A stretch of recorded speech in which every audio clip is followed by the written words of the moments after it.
Damos gracias, Señor, que nos da la oportunidad de estar aquí en esta hermosa noche para así seguir desarrollando este maravilloso estudio del libro de Apocalipsis, esperando que podamos ser edificados todos, ese es el objetivo, y que podamos seguir creciendo en el conocimiento de la palabra del Señor. Nos vamos inmediatamente al libro de Apocalipsis, su capítulo 1. Que Dios bendiga a cada uno de los hermanos que están aquí presentes. Esperamos que podamos preparar nuestros corazones y ser edificados de manera muy especial. Vamos a recapitular también los versos que tratamos, hacer algunas acotaciones también en lo mismo. Apocalipsis 1 en adelante.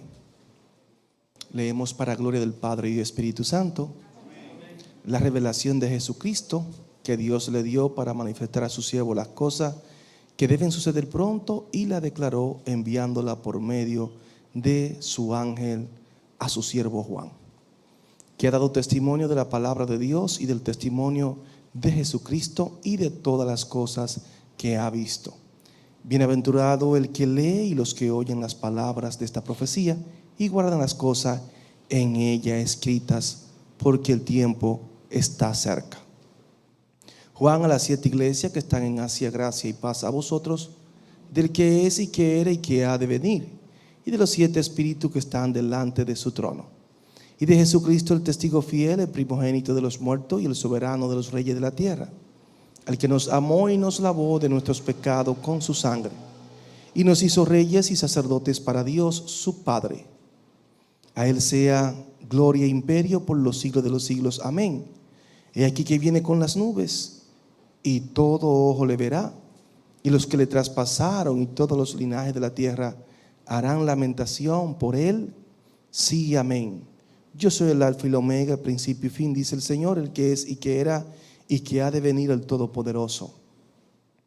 Yo, Juan, vuestro hermano y copartícipe vuestro en la tribulación, el reino y en la paciencia de Jesucristo, estaba en la isla llamada Patmos por causa de la palabra de Dios y del testimonio de Jesucristo.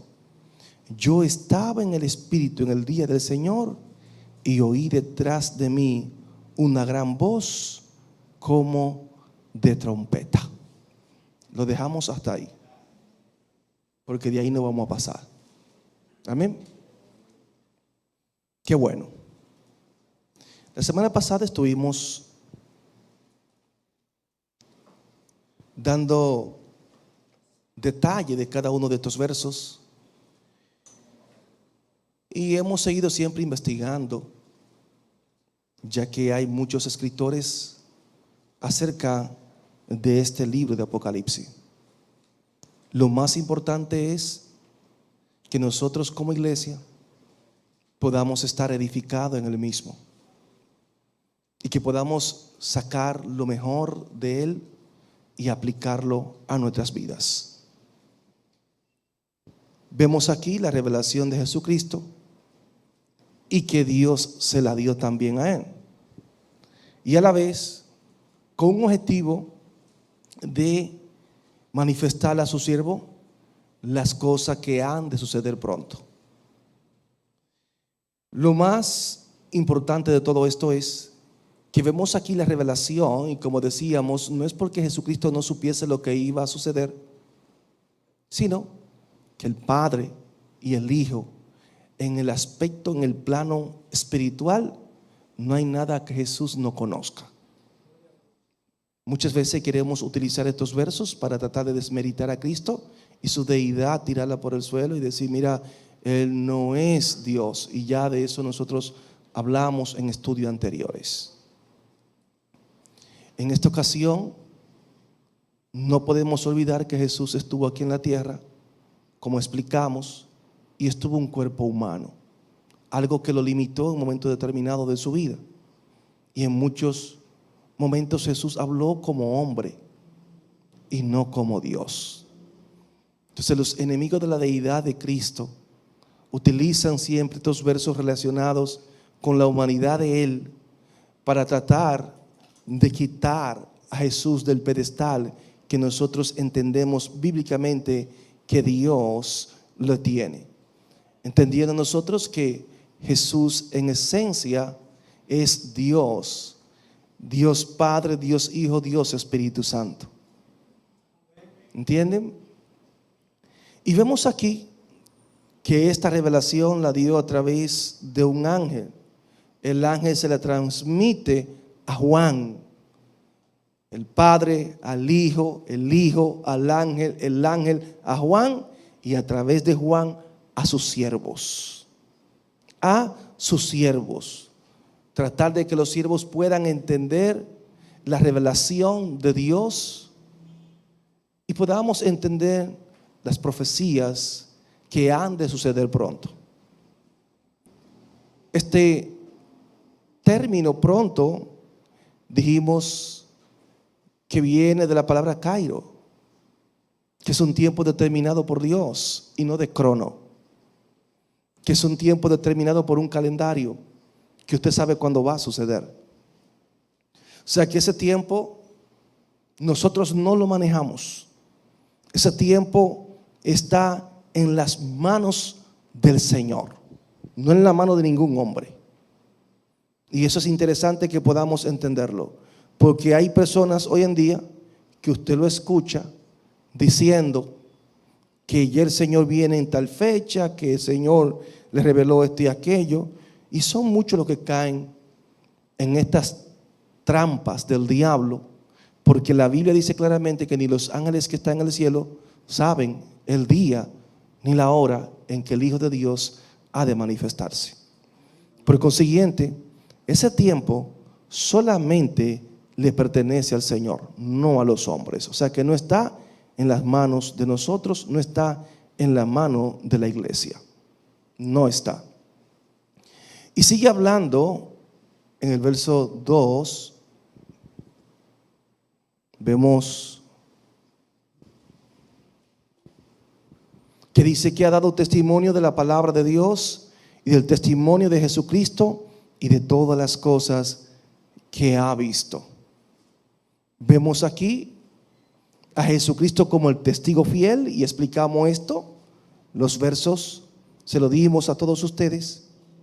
Se presenta como el testigo fiel, aquel que la palabra verdadera estaba en él, aquel que proclamó la verdad y se caracterizó siempre por el mensaje verdadero.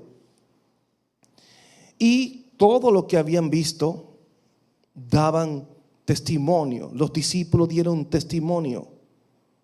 Todo el que escuchó a Cristo pudo escuchar un testimonio verdadero.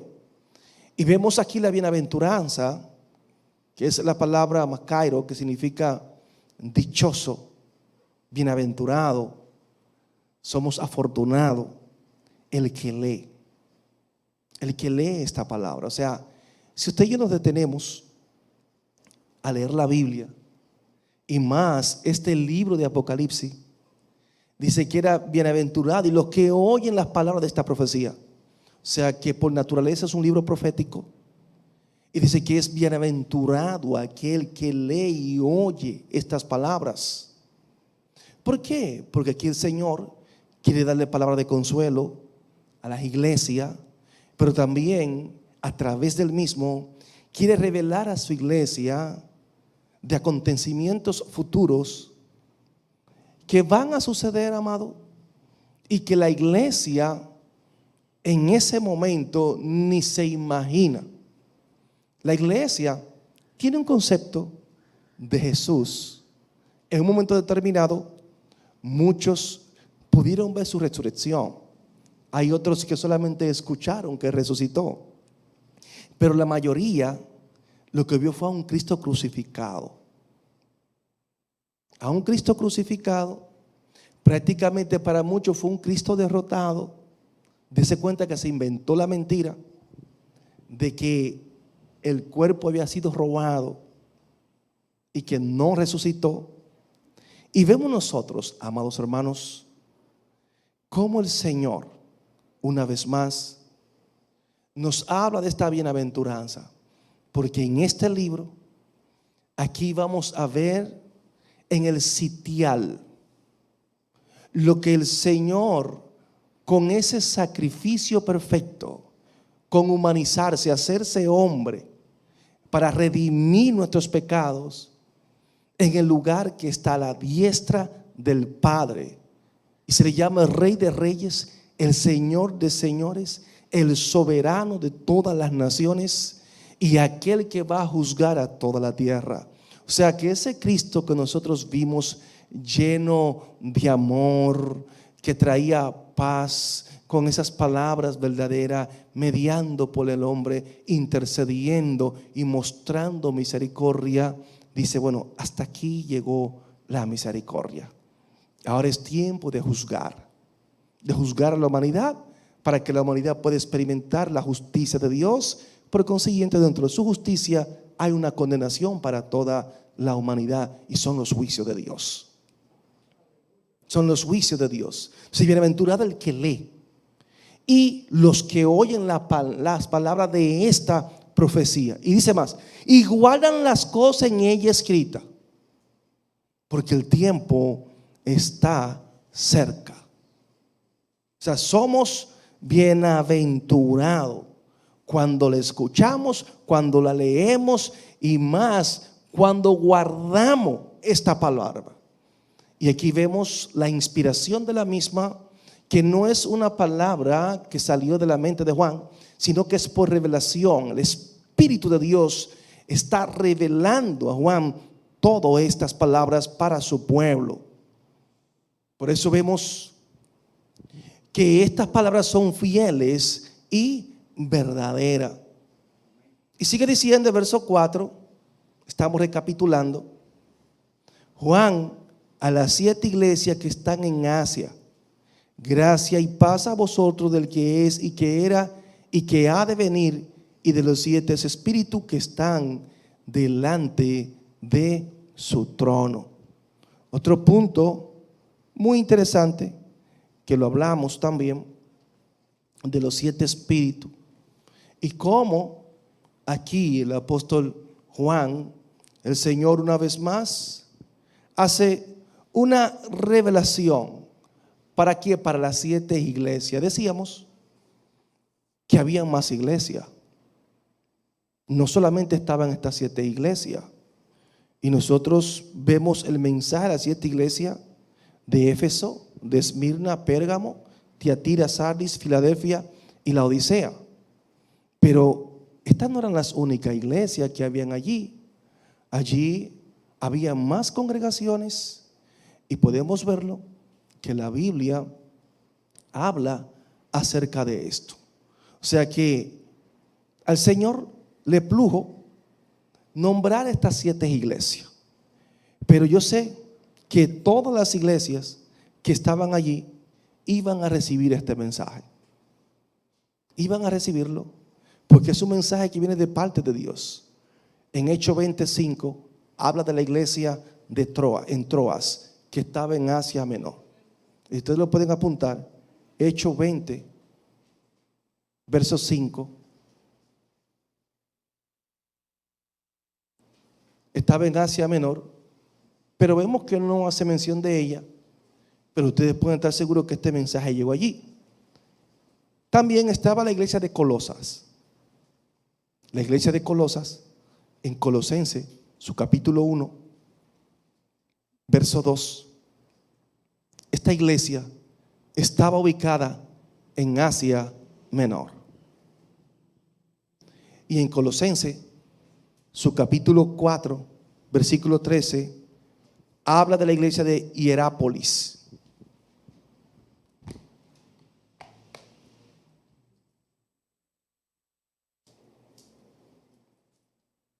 La iglesia de Hierápolis. Qué bueno es Dios. Entonces la revelación que Juan está recibiendo es la revelación que viene a través del ángel. Amén. Y usted dirá, pastor, entonces ¿por qué solamente se dirigió a esas 7 iglesias? Pregúntele al Señor,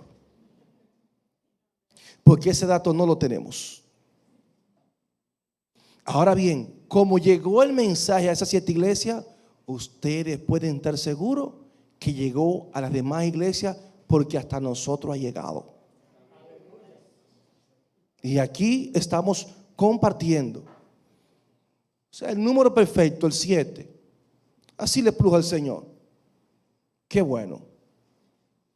Estas iglesias estaban situadas, y dice uno de los escritores como Pérez Millo, que las ubicaciones de la misma formaban una especie de una U, una herradura. Así estaban ubicadas estas 7 iglesias. De izquierda a derecha y de derecha a izquierda, una herradura.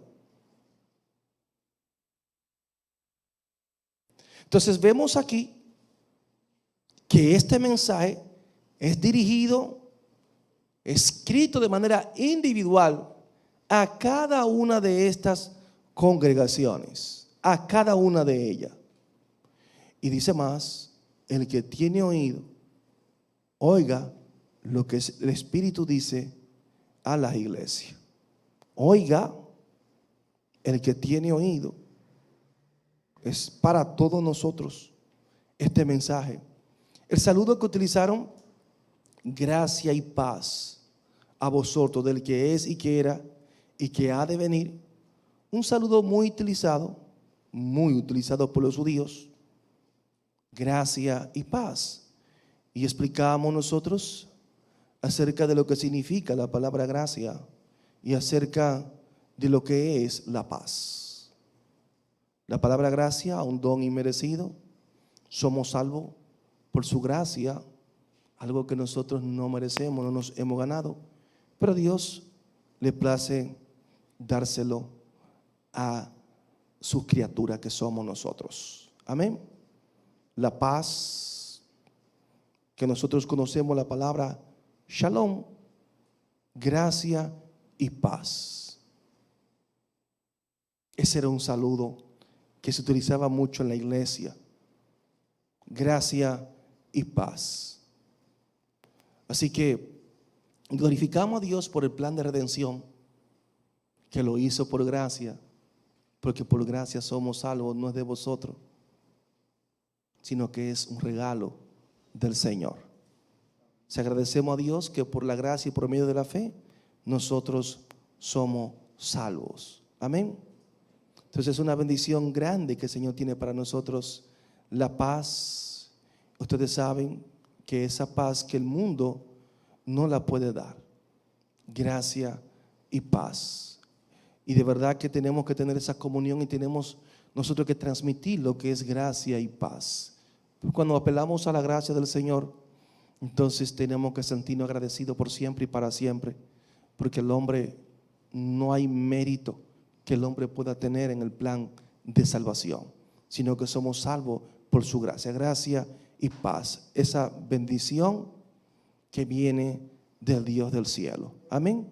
El que es y que era y que ha de venir, o sea, y que viene, así dice literalmente, el que es y que era y que viene. Es el título también del yo soy. En Éxodo, su capítulo 3, versículos 14 y 15. Cuando el Señor habla a Moisés: yo soy el que soy, estableciendo lo que es la eternidad. Yo soy el que soy. Capítulo 3, versos 14 y 15. Entonces vemos aquí a Dios que por naturaleza entendemos que Dios es eterno, atemporal. O sea, Dios tú no puedes determinarlo con un tiempo, es principio y fin. En la eternidad no hay tiempo, no hay un reloj. Muchas veces mencionamos que vimos el reloj. En la eternidad no existe ningún reloj. No sé si me entienden. Usted no puede marcar el tiempo. Para Dios un día es como 1000 años. 1000 años es como un día para el Señor. Amén. O sea, en la eternidad ustedes no van a ver cuando estemos allí. Aleluya, qué lindo suena eso. Usted no va a ver que van a ser las 12, van a ser las 3 de la tarde, las 4 de la tarde. En la eternidad eso no, eso es aquí en la tierra. Eso es aquí en la tierra. Que existe esto en la eternidad, no. Amén. Entonces vemos aquí a Dios diciendo: yo soy el que permanezco inmutable. O sea, Dios, dice la Biblia que en Santiago 1:17, que en Él no hay mudanza ni sombra de variación. No hay mudanza ni sombra de variación. O sea, Dios es el que es. Y sigue siendo Dios en el presente, en el pasado, en el futuro. Es la misma esencia y no hay cambio en Él. Amén. El que es. Ese es el Señor que tú y yo le servimos. Amén. Y glorificamos a Dios porque verdaderamente este es el Dios verdadero. El que era. El que era. Vemos aquí también que Dios fue, Dios es y Dios será. Y vemos, seguimos aquí con este verso, y de los 7 espíritus que están delante de su trono. Dice ese verso ahí, los 7 espíritus que están delante de su trono. Hablamos que estos 7 espíritus representan, hay diferentes interpretaciones. Bien, muchos intérpretes entienden que esta es la plenitud del Espíritu de Dios. Por ejemplo, los judíos, por tradición, ustedes saben que los judíos tienen algunos libros y ellos, dentro de su tradición judía, entienden, algunos judíos hablan de estos 7 espíritus y ellos entienden como que se está haciendo alusión a 7 ángeles. 7 ángeles. Por ejemplo, cuando usted se va a un libro apócrifo, que es el libro de Enoch, allí habla de estos 7 personajes. Algunos dicen, bueno, ahí está haciendo alusión a esos 7. Y verdaderamente, amados hermanos, hay escritos que nosotros no lo conocemos, son apócrifos, pero en la tradición judía habla de estos 7 arcángeles. ¿Entienden? Y los nombres de ellos, como lo menciona Enoch en su capítulo 20, verso 1-8, no lo busque porque usted no lo tiene ahí. Es un libro deuterocanónico, no está en la Biblia. Tiene muchos datos interesantes, Y ellos hablan de estos personajes y los nombres son Uriel, Raguel, Miguel, Rafael, Saracael, Gabriel y Remiel. Bien, pero esto es la tradición judía, no la cristiana. Nosotros tenemos la Biblia como canon. Entonces algunos se agarran y dicen, ahí está hablando de esos 7. Hicimos alusión ya que la Biblia más adelante también hace mención de estos 7. Y aún en el Antiguo Testamento también podemos ver otros versos y lo vamos a ver también en el mismo libro de Apocalipsis, donde habla de los 7 espíritus que se encuentran ahí. Lo vamos a ver en el capítulo 4 y 5. Eso lo vamos a ver en este mismo libro de Apocalipsis. Vamos a ver las 7 lámparas también que arden delante del trono. En el 5-6 vamos a ver los 7 ojos también. Zacarías, su capítulo 4, versículo 2, le hice mención de esto también la semana pasada. Y también se relaciona, o lo relacionan algunos intérpretes con Zacarías. Hay otros que entienden que estos 7 espíritus, la Biblia no ofrece suficiente información como para usted decir, mira, es esto lo que significa. Ellos entienden que eso es una especie de conjetura lo que las personas están haciendo, y que estos 7 espíritus que están delante de su trono de Dios se entiende mejor, dicen algunos intérpretes, como parte de un séquito celestial que tiene un ministerio especial vinculado con el Cordero. Eso dicen ellos, algunos intérpretes, que es una especie de un séquito celestial que tiene un ministerio especial vinculado con el Cordero. Pero otros de los exégetas y estudiosos, personas preparadas, Carballosa, Pérez Millo, La Cueva, que son tremendos escritores, ellos entienden que habla de la plenitud del Espíritu Santo. Amén. Ellos y otros más. Y vemos aquí que estos 7 espíritus están delante de su trono. Y habla de Jesucristo, el testigo fiel. Jesucristo, el testigo fiel. Ese es el verso 5. El primogénito de los muertos. Estoy recapitulando y también haciendo algunas acotaciones con relación a la clase pasada. Y el soberano de los reyes de la tierra, al que nos amó y nos lavó de nuestros pecados con su sangre. Jesucristo, el testigo fiel. Y de verdad que es un testigo fiel. Y glorificamos a Dios porque el Señor ha sido más que fiel. Aún nosotros siendo infieles, Él permanece fiel. Amén. El testigo fiel.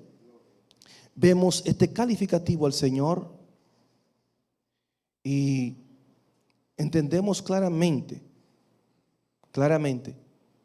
que el Señor siempre se ha mantenido fiel a su iglesia. Las promesas que Dios ha hecho a la iglesia, todas las ha cumplido. Por eso en Juan 18:37, cuando el Señor estuvo en la tierra, dio ese testimonio siempre de la verdad. Yo para esto he nacido y para esto he venido al mundo, para dar testimonio de la verdad. Por eso se habla como el testigo fiel.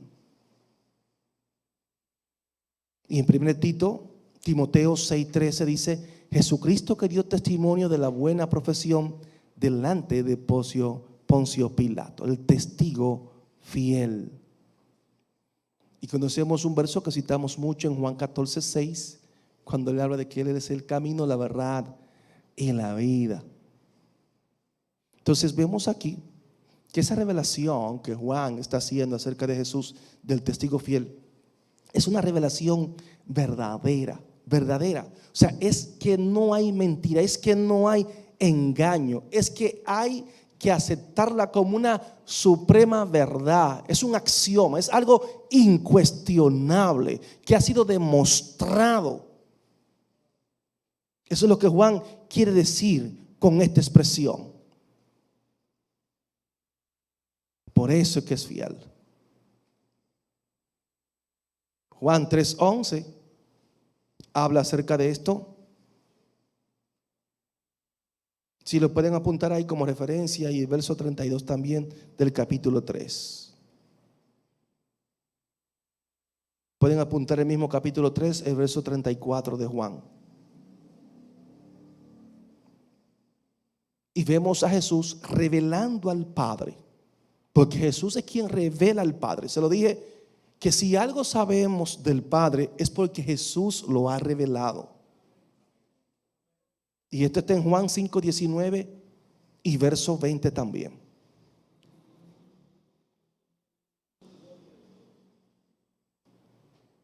Él mismo testifica, Jesús, que las enseñanzas de Él no eran de Él, sino que todo lo que el Padre a Él le daba, era lo que Él daba a conocer. O sea, yo no estoy hablando por mi propia cuenta. Yo he hablado con la autoridad del Padre. Y eso lo vemos en Juan 7:16. Juan, su capítulo 7, versículos 16 al 18. Y también en Juan, su capítulo 8, verso 38. Toda revelación exhaustiva, profunda, oculta acerca del Padre es revelada a través de Jesucristo.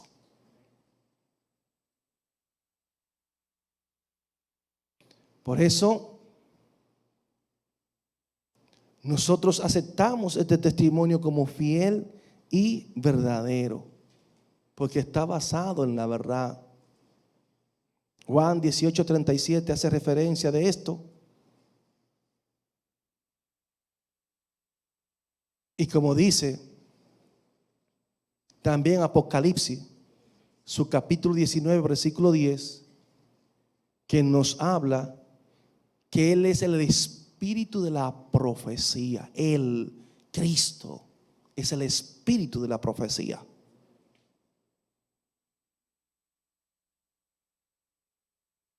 Hablamos también acerca del primogénito de los muertos y el soberano de los reyes de la tierra. Estamos en el verso 5.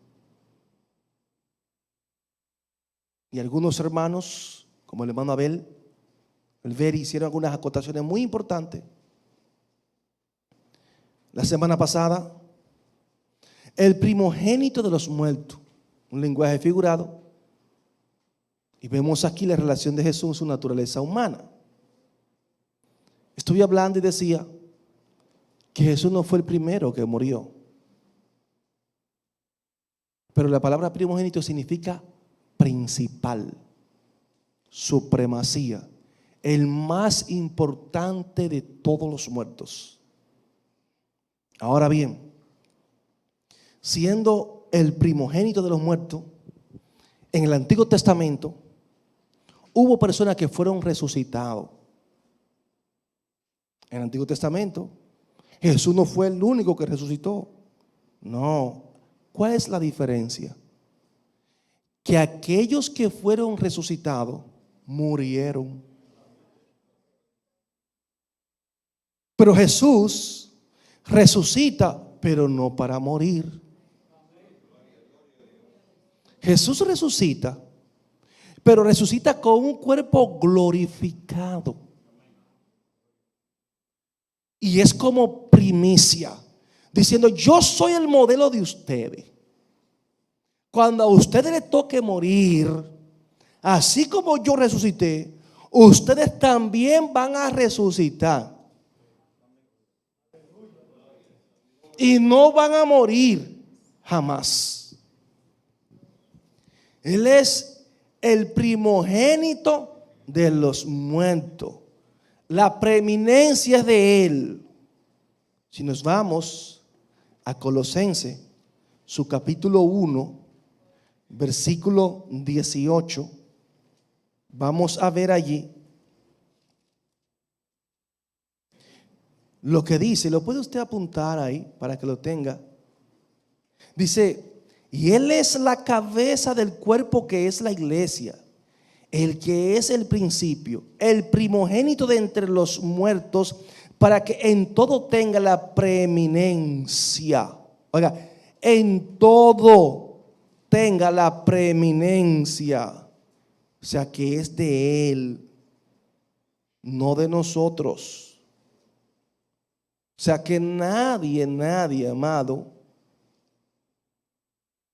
tiene o ha tenido ese privilegio que tuvo Cristo. Lo vamos a tener. En Él está la preeminencia, en Cristo. No cualquier privilegio es a través de Él, porque Él es el primogénito. O sea que vale la pena, amado, servir al Señor. Y por eso, por usted y yo ser siervo de Él, es que vamos a ser coherederos con Él. Coheredero. Entonces, ese Cristo que resucitó, ese Cristo, a nosotros por esa resurrección nos transmite lo que es la vida eterna. ¿Cómo? Como espíritu vivificante. Si nos vamos a la Biblia, en 1 Corintios, su capítulo 15, verso 45. Primera de Corintios, capítulo 15, verso 45.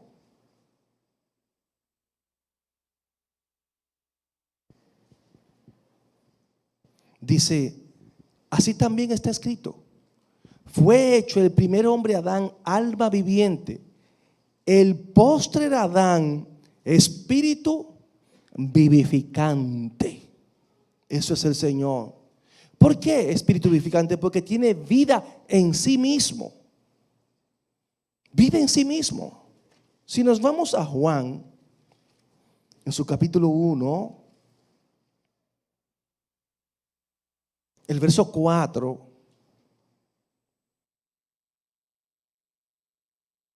oiga cómo dice: en él estaba la vida, y la vida era la luz de los hombres. ¿En quién estaba la vida? En él, hablando de Jesús. Él es la esencia de la vida. Y lo más importante, que al tener vida en sí mismo, Él la puede comunicar a quien Él quiera. Se la puede transmitir, como dice Juan 5:21 ahí mismo. Si usted se va a Juan 5:21, dice: porque como el Padre levanta a los muertos y les da vida, así también el Hijo a los que quiere da vida.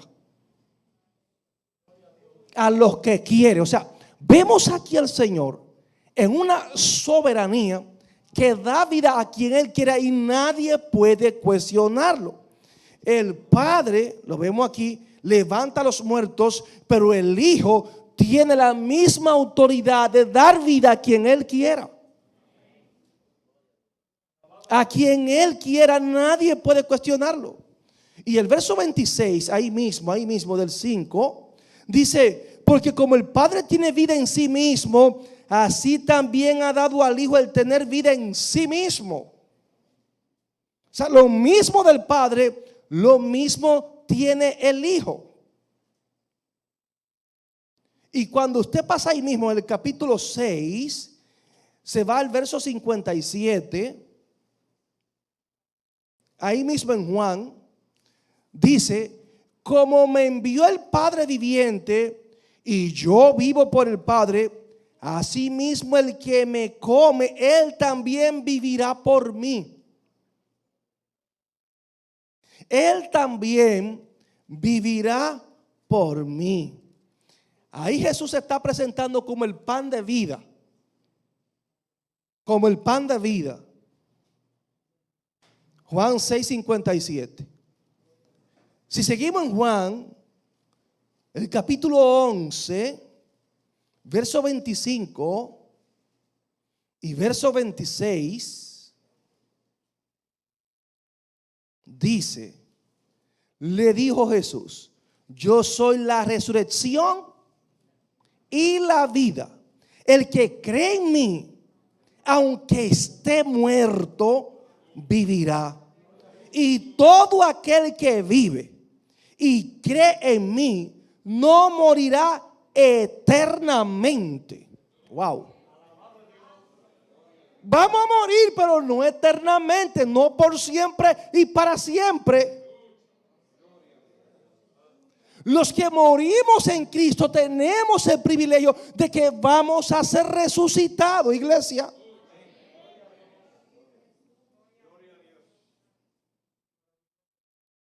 Esa es la garantía de servir a Dios, amado. Espíritu vivificante. O sea, que tiene esa capacidad de dar vida a los que están en Él. Espíritu vivificante. O sea, cuando tú permites que Cristo entre a tu vida, tú vienes a ser uno con Él. Uno con Él. En 1 Corintios 12:13.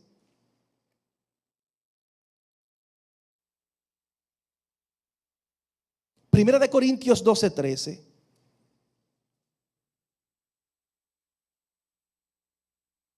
Dice: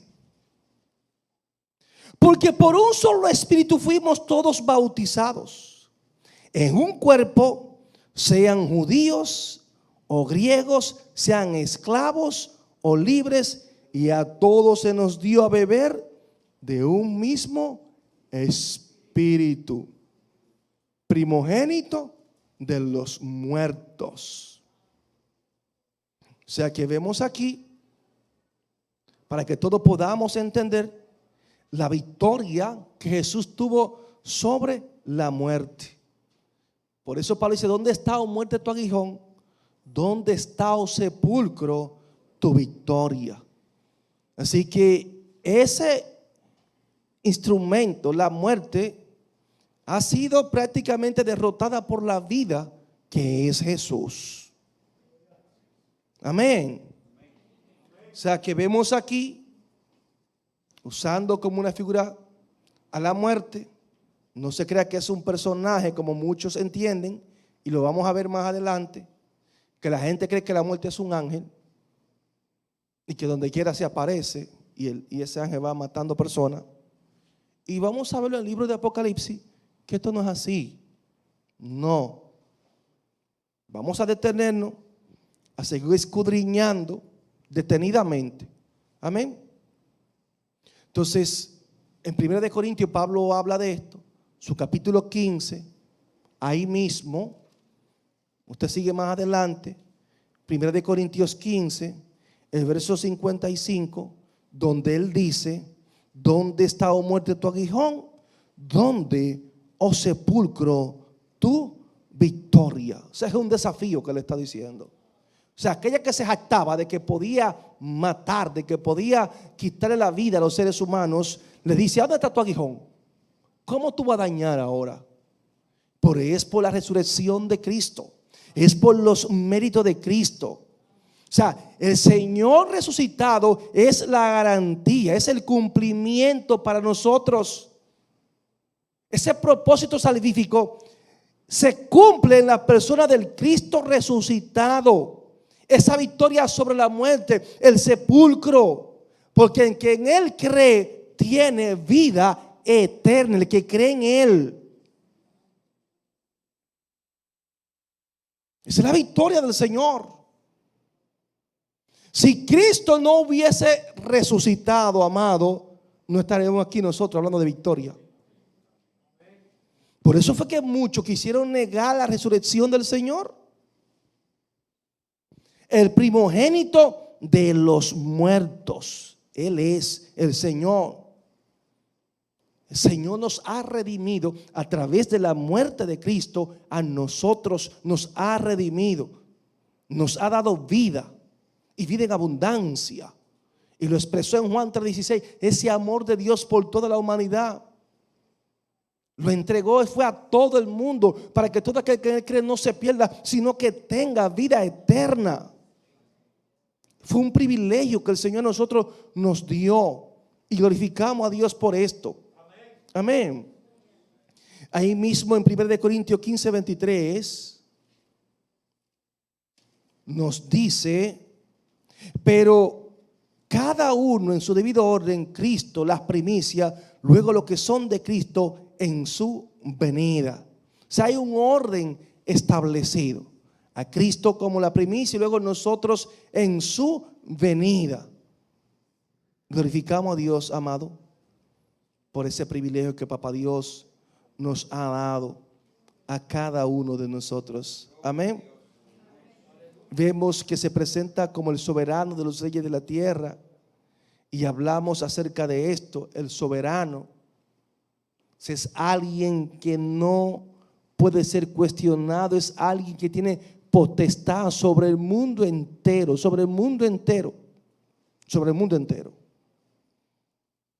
Y mencionamos los versos que están relacionados, ustedes los que vinieron la semana pasada, tienen ahí muchos versos relacionados con esta declaración, donde a Jesucristo se le da la dignidad suprema, un nombre absoluto en el cielo, en la tierra, el soberano. Filipenses nos hace referencia también. Filipenses su capítulo 2, verso 9,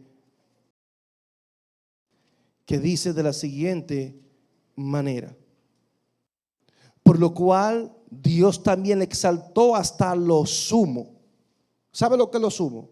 Lo máximo que hay. Y le dio un nombre que es sobre todo nombre, para que en el nombre de Jesús se doble toda rodilla, de los que están en los cielos y en la tierra y debajo de la tierra. O sea, es quien controla todo, amados hermanos.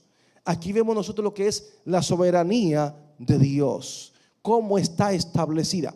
Isaías en su capítulo 13, versículo 9 al 11, habla acerca de esto. Y es para que usted entienda cómo Dios en su amor y misericordia le permite al hombre hacer cosas en su soberanía, pero no significa que el hombre es el dueño, el supremo. Dios está por encima de la humanidad.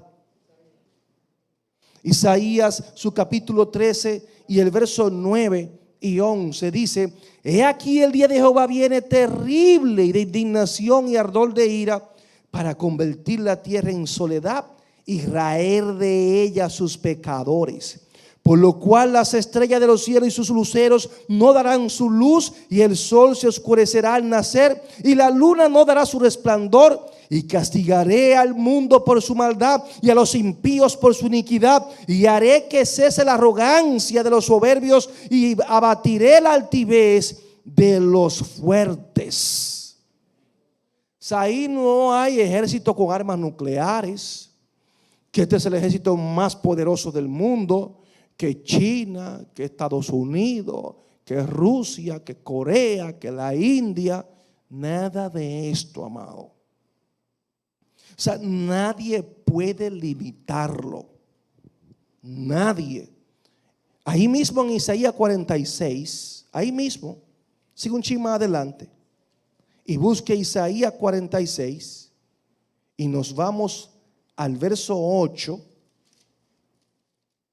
Isaías 46, 8 al 13, que dice: acordaos de esto y tened vergüenza, volved en vosotros prevaricadores, acordaos de las cosas pasadas desde los tiempos antiguos, porque yo soy Dios y no hay otro Dios, y nada hay semejante a mí, que anuncio lo por venir desde el principio y desde la antigüedad lo que aún no era hecho, que digo, mi consejo permanecerá y haré todo lo que quiero, que llamo desde el oriente al Ab y de tierra lejana al varón de mi consejo. Yo hablé y lo haré venir, lo he pensado y también lo haré.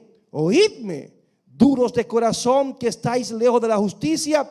Haré que se acerque mi justicia, no se alejará, y mi salvación no se detendrá, y pondré salvación en Sión y mi gloria en Israel. Es para que entienda que Jesús es el Rey de Reyes y Señor de señores. Y vemos aquí los niveles de autoridad que hay en el Señor. La soberanía divina, que nadie puede cuestionarlo a Él. Por eso Salmo 89, 27 dice: yo también le pondré por primogénito el más excelso de los reyes de la tierra. Salmo 89, 27. O sea que esto es por determinación divina. Nadie puede cuestionar lo que es la soberanía de Dios. Nadie. Al que nos amó, dice Juan, al que nos amó. Y verdaderamente que de verdad Dios nos ha amado. Y el amor de Dios es continuo para toda la humanidad. Dios nos amó, Dios nos ama y nos sigue amando. Eso usted no lo ponga en duda, iglesia del Señor. De verdad, Efesios, su capítulo 1, vámonos a los Efesios, el Nuevo Testamento. El capítulo 1 de Efesios,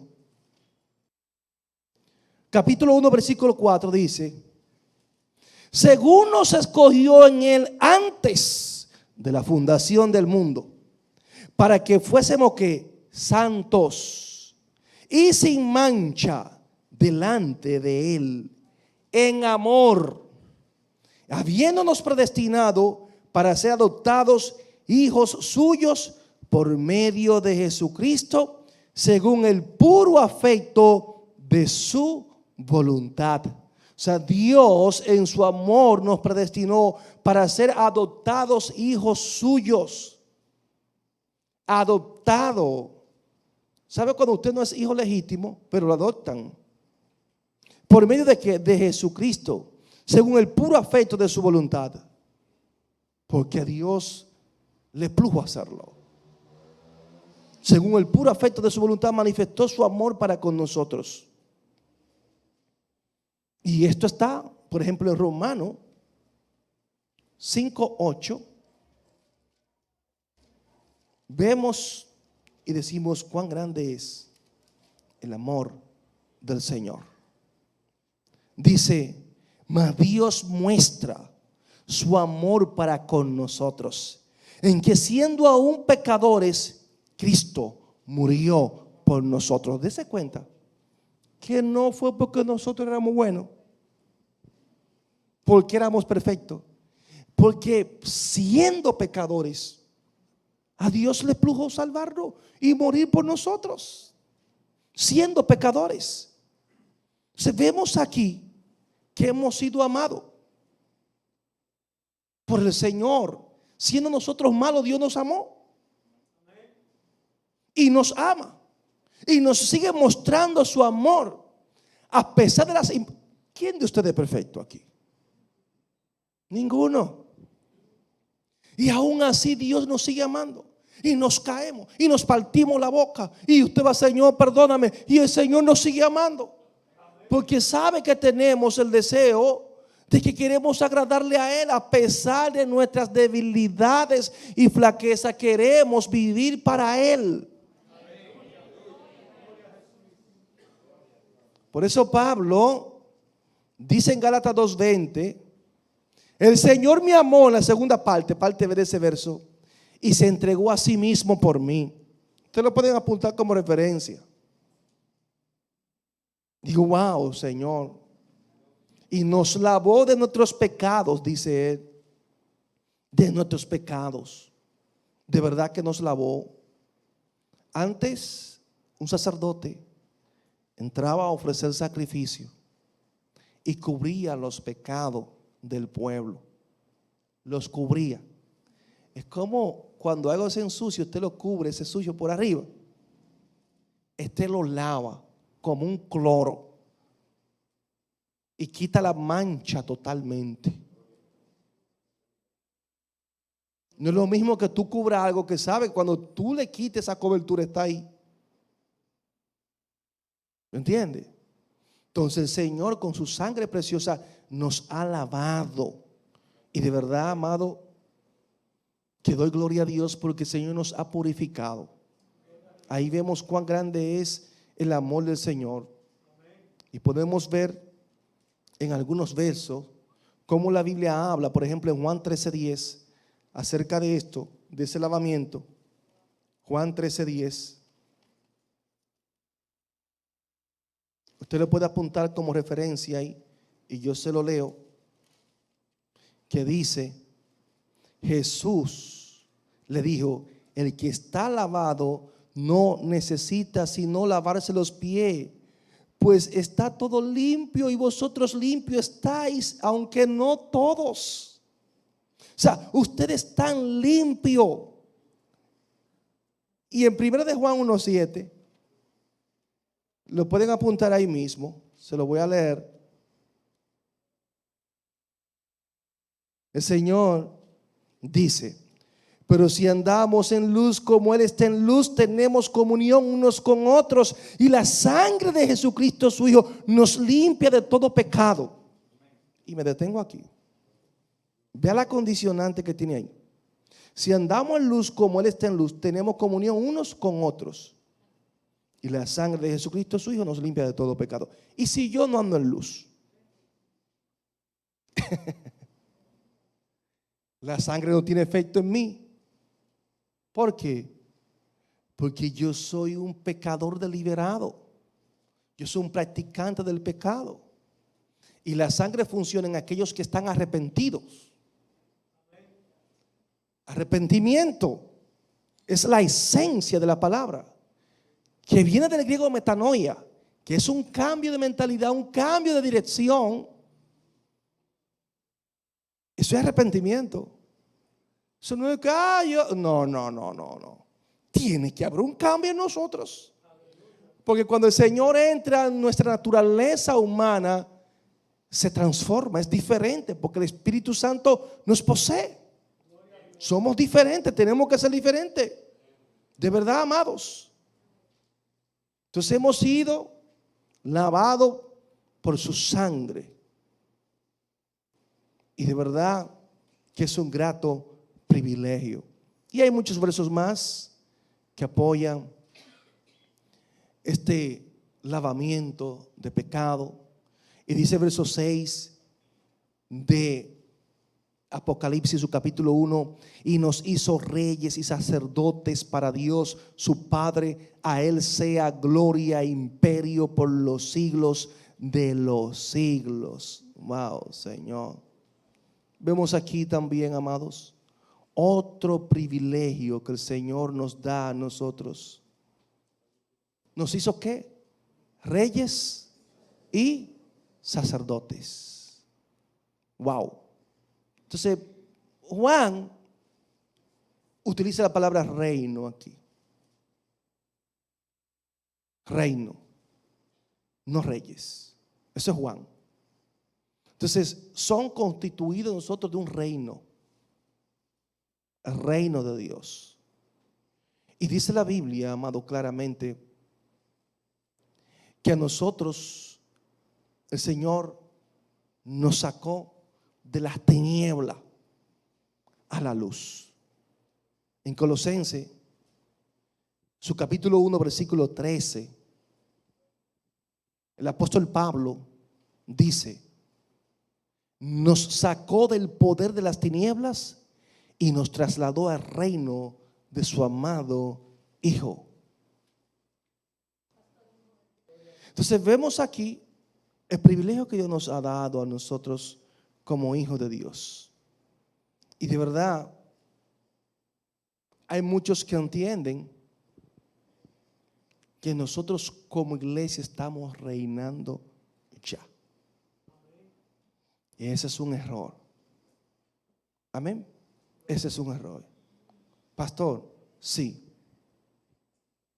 Vemos aquí al Señor que nos habla del sacerdocio. Y ese sacerdocio que todos nosotros como hijos de Él, recuerden que en el Antiguo Testamento no todo el mundo era un sacerdote. A través del sacrificio de Cristo, todos nosotros tenemos acceso libre hacia el trono de la gracia. Anteriormente, si usted pecaba, usted hacía algo, usted iba donde el sacerdote para que el sacerdote ofreciera ese sacrificio por sus pecados. No todo el mundo iba y oraba a Dios y Dios le escuchaba. No, eso no era así. El sacerdote era quien mediaba. Después que el Señor muere y el velo del templo se rasga en dos, eso tiene un significado de que el hombre, todos los hombres, tienen acceso libre hacia el trono de la gracia. O sea, que en el nombre, a través de Jesús, todos podemos orar, hablar con Dios, pedir perdón al Señor. O sea, todos hacemos el papel de un sacerdote. Todos. O sea, para perdón de pecado, tú no tienes que venir a donde mí, donde un sacerdote, que para que le perdone los pecados, como hace la Iglesia Católica. No, porque el Señor nos ha dado ese privilegio. Entonces, la traducción textualmente debería decir: nos hizo un reino de sacerdotes y un reino sacerdotal. Esa es la traducción más o menos en su contexto. Amén. Entonces vemos aquí, amados hermanos, cuando Pablo, que nos hizo un reino sacerdote para Dios su Padre, cada uno de nosotros tenemos que entender el rol que tenemos como hijos de Dios. El oficio sacerdotal delante de Dios era un oficio, amado, que tenía sus privilegios. Por eso la Biblia, el apóstol Pedro certifica y habla en su primera epístola, su capítulo 2, versículo 5. Primera de Pedro 2:5 y también el verso 9, lo puede apuntar ahí. Dice, vosotros también, como piedras vivas, sed edificados como casa espiritual y sacerdocio santo, para ofrecer sacrificios espirituales aceptables a Dios por medio de Jesucristo. Y vemos ahí el verso 9, dice más, vosotros sois linaje escogido, real sacerdocio, para que usted entienda el rol que nosotros tenemos como iglesia.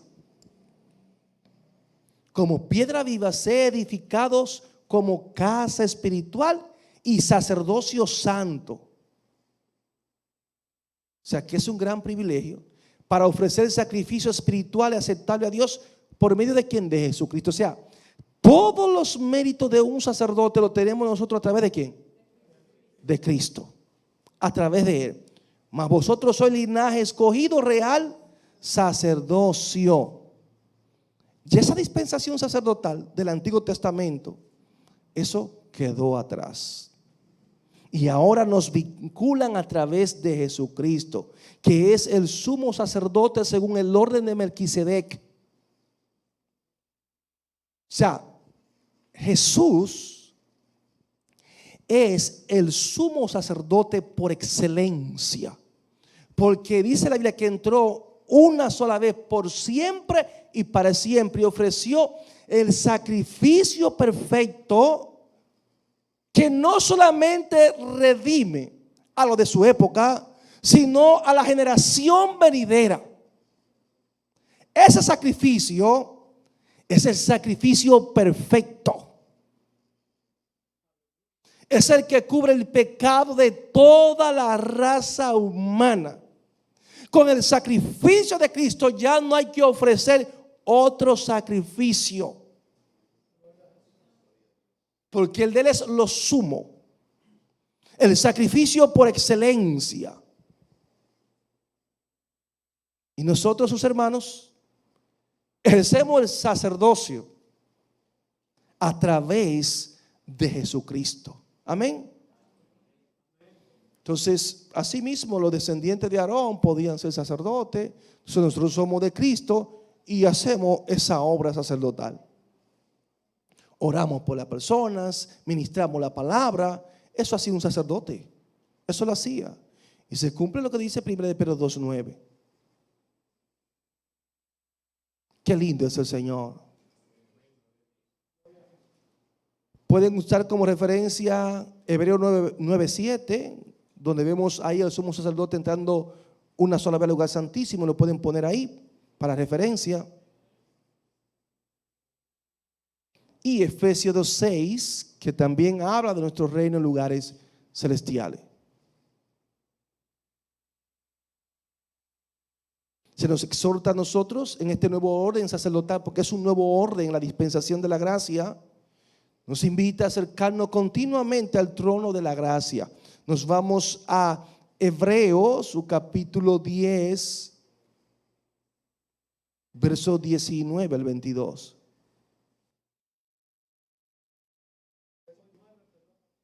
Hebreos 10, 19 al 22.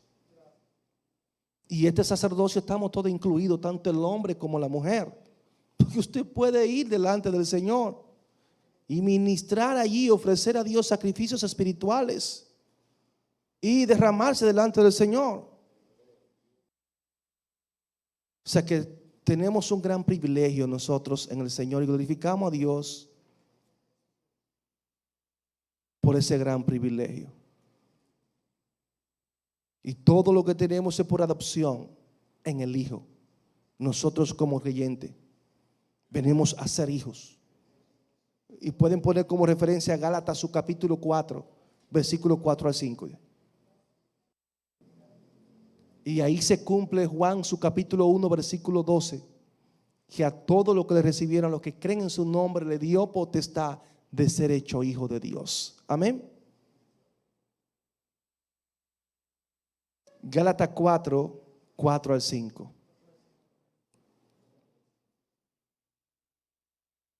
O sea que tenemos ese privilegio de ser sacerdote amado para el Señor.